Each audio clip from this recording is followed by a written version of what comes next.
அனைவருக்கும் வணக்கம். நான் பிரபாகரன், ஜோதிடர், ஜோதிட ரத்னா, ஜோதிட கலாநிதி. நான் சென்னையிலேருந்து பேசுகிறேன். ஓம் சிவாய நமக, ஓம் சிவாய நமக, ஓம் நம சிவாய வாழ்க.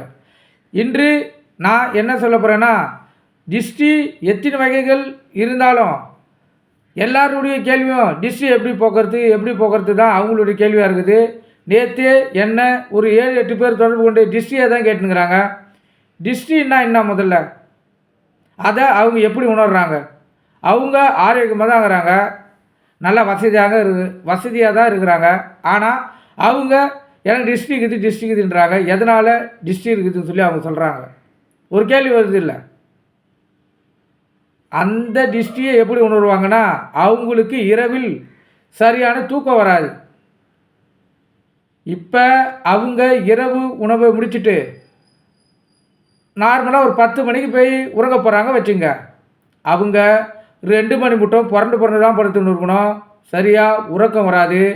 அதுக்கப்புறம் ஒரு அரை மணி நேரம் தூங்குவாங்க, திருப்பியும் விழிச்சிப்பாங்க. அதுக்கப்புறமும் அவங்களுக்கு தூக்கம் வராது. நைட்டு முழுதும் உறக்கமே இல்லாமல் காலையில் டயர்டாக எழுந்து வருவாங்க. அதன் அடிப்படையில் தான் ஒரு மனிதனுக்கு டிஸ்டி இருக்குதுன்னு நீங்கள் கண்டுபிடிக்கலாம். இப்போ நம்மளுக்கு பொருளில் நஷ்டமாகுது என்று நீங்கள் கருத்தில் எடுத்தீங்கன்னா, இல்லை உடல்நிலை பாதிக்க போகுது, அது அடிப்படையிலலாம் டிஸ்டின்னு யாரும் எடுத்துக்கூடாது. ஏன்னா அது இப்போ பொருள் நஷ்டன்றது நம்மளுடைய தசா புத்தியின் அடிப்படையில் பொருள் நஷ்டமும் பண நஷ்டமும் ஏற்படும். இந்த உடல் வியாதி என்பது இந்த காலகட்டத்தில் எந்த சூழ்நிலையில் அந்த மாசு கட்டுப்பாடு வருதோ அதன் அடிப்படையில் நாம் உண்ணும் உணவின் அடிப்படையில் மாறுதல் படும். அதனால் இந்த இரண்டையும் டிஸ்டின்னு எடுத்துக்கூடாது. யார் ஒருத்தவங்களுக்கு உறக்கம் சரியாக வரலையோ, அதான் தூக்கம் யாருக்கு சரியாக வரலையோ அவங்களுக்கு தான் டிஸ்டி என்பது 100% இருக்குதுன்னு கருத்தில் கொள்ளுங்கள். டிஸ்டியை பற்றி ஏற்கனவே ஒரு பதிவில் சொல்லியிருக்கேன். டிஸ்டி எப்படி வேணாலும் வரலாம், கருத்தில் கொள்ளுங்கள். ஒருத்தவங்க பார்க்கறதுனால வரலாம், ஆசைப்படுறதுனால வரலாம், காரில் போனாலும் பார்க்கறதுனால வரலாம், நம்ம போடுற ட்ரெஸ்ஸில் போனாலும் பார்க்கறதுனால வரலாம், குடும்பத்தோடு ஒன்றா வெளியே போனாலும் பார்க்கறதுல வரலாம், எப்படி வேணாலும் வரலாம். டிஸ்டியை பொறுத்த மட்டும் இப்படி தான் வரும் அப்படி தான் வரலாம் கிடையாது.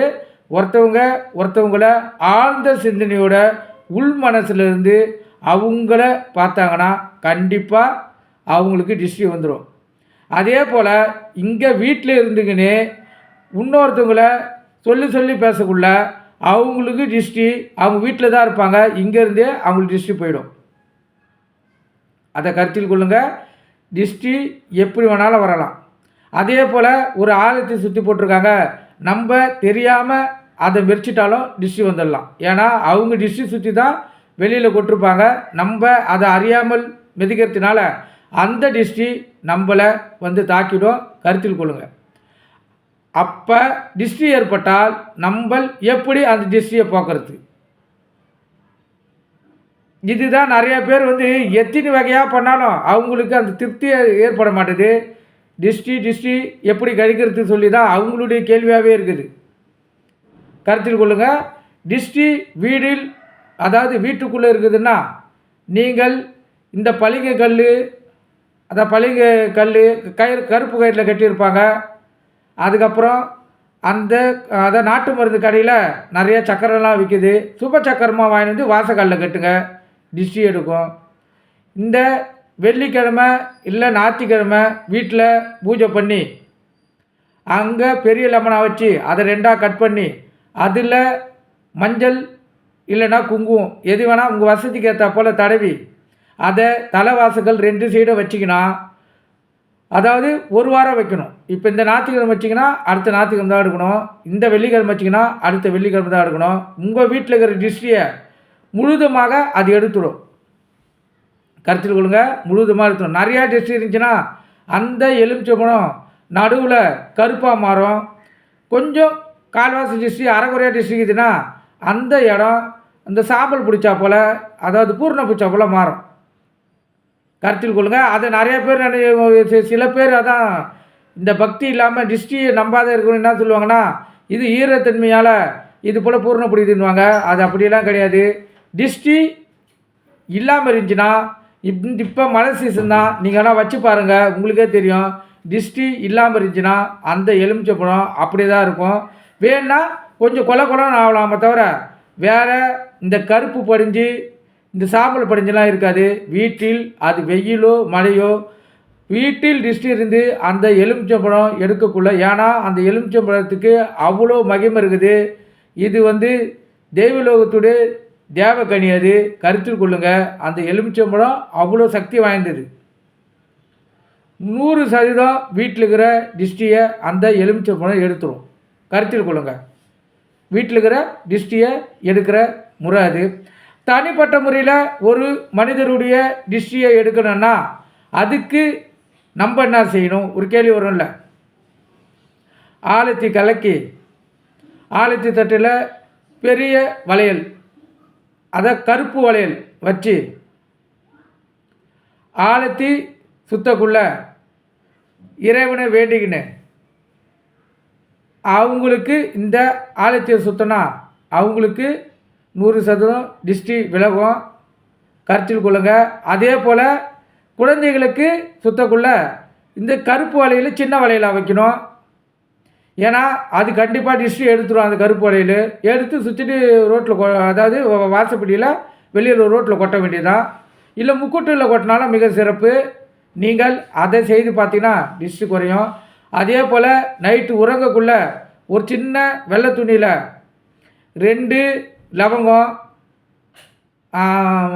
அதுக்கப்புறம் சிறிது வசம்பு இல்லைனாலும் பரவாயில்ல, 2 லவங்கம், கொஞ்சம் கல் உப்பு, அதில் காஞ்ச மிளகாயின் விதை, மஞ்சள், குங்குமம், அதை எல்லாத்தையும் கொஞ்சம் விபூதி இணைச்சி சின்ன முட்டையாக கட்டி தலைக்காணி அடியில் வச்சாலும் சரி, பக்கத்தில் வச்சு உருகினாலும் சரி, ஒரு தனி மனிதனுடைய டிஸ்டியை அதை எடுத்துரும். கருத்தில் கொள்ளுங்கள்.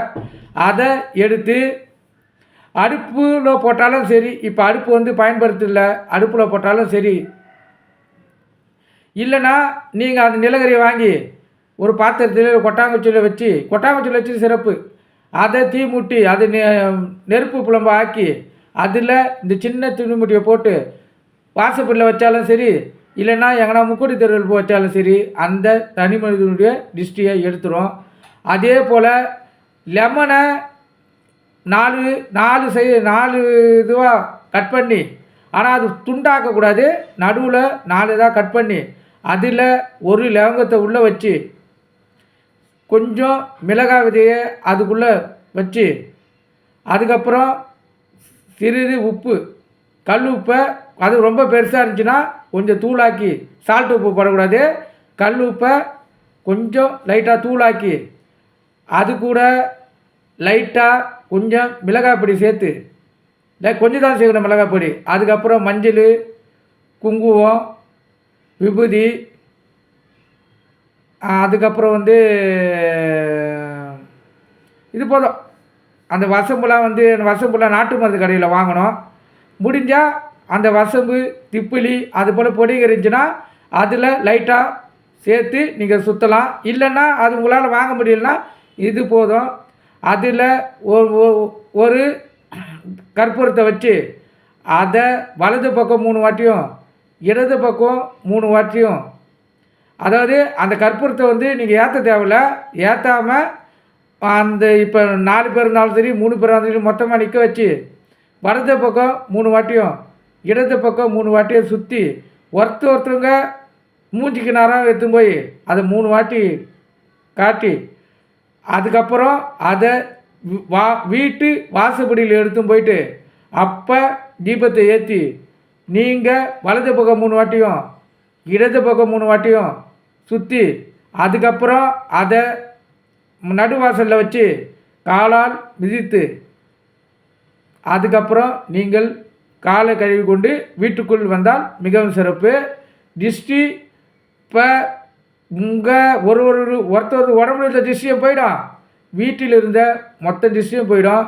என்னடா கற்பூரம் எரியாமல் டிஷ்ஷு சுத்த சொல்கிறாரு சொல்லி உங்களுக்கு ஒரு கேள்வி ஒன்று வரும். கற்பூரம் எரிஞ்சாலும் எரியினாலும் அந்த கற்பூரம் நம்மளுடைய டிஷ்ஷை எடுத்துரும். இப்போ கற்பூரம் எரிஞ்சிச்சுன்னா வாசனை வராது, கருத்தில் கொள்ளுங்க. ஆனால் கற்பூரம் எரியாதக்குள்ளே பாருங்கள், வாசனை நிறையா இருக்கும். கவனத்தில் கொள்ளுங்க. கற்பூரம் எரியக்குள்ளே, அதான் தீபம் எரியக்குள்ளே வாசனை இருக்காது. ஆனால் கற்பூரம் எரியாதக்குள்ளே வாசனை அதிகமாக இருக்கும். அதனால் நம்மக்கிட்ட டிஷ்ஷு சுத்தக்குள்ளே அந்த வாசனை ஒரு மனிதன் உடலில் இருந்தும் டிஷ்டியை வளைச்சிக்கும். அதுக்குள்ளே ஏற்கனவே எல்லா பொருட்களும் இருக்கக்குள்ளேயும் இந்த கற்பூரம் நம்ம உடம்பிலிருந்து அந்த டிஷ்டியை வளைச்சி அந்த எலுமிச்சத்துக்குள்ளே அந்தந்த ஒரு பொருளுக்குள்ளே உள்ள போய் சேர்த்துரும். அதனால் இதை சுற்றிட்டு நம்ம வெளியில் போய் அதை சுற்றக்குள்ளே நம்மளுடைய மொத்த டிஷ்டியும் வெளியே போயிடும். கருத்தில் கொள்ளுங்க. ஏன்னா டிஷ்டி வந்து எந்த விதத்தில் எப்படி வேணாலும் சுற்றலாம். அது அவங்கவுங்க மனசை பொறுத்துக்குது. இது டிஷ்டியில் ஒரு வகை. ஏன்னா நான் சிறு வயதாக இருக்குள்ள இந்த உடல்நிலை சரியில்லாமல் ரொம்ப முடியாமல் என் தாத்தா கிட்ட வருவாங்க. என் தாத்தா வேப்பிலை பாடம் அடித்து அவங்களுக்கு இந்த முறையில் தான் டிஷ்ஷு சுற்றுவார். அது அவருடைய அனுபவம்.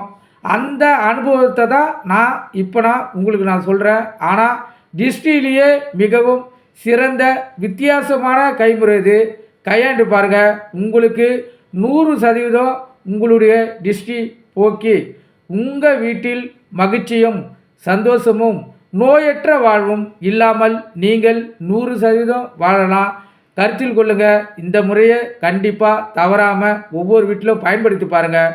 உங்களுக்கு நல்ல பலன்களையே கிடைக்கும்.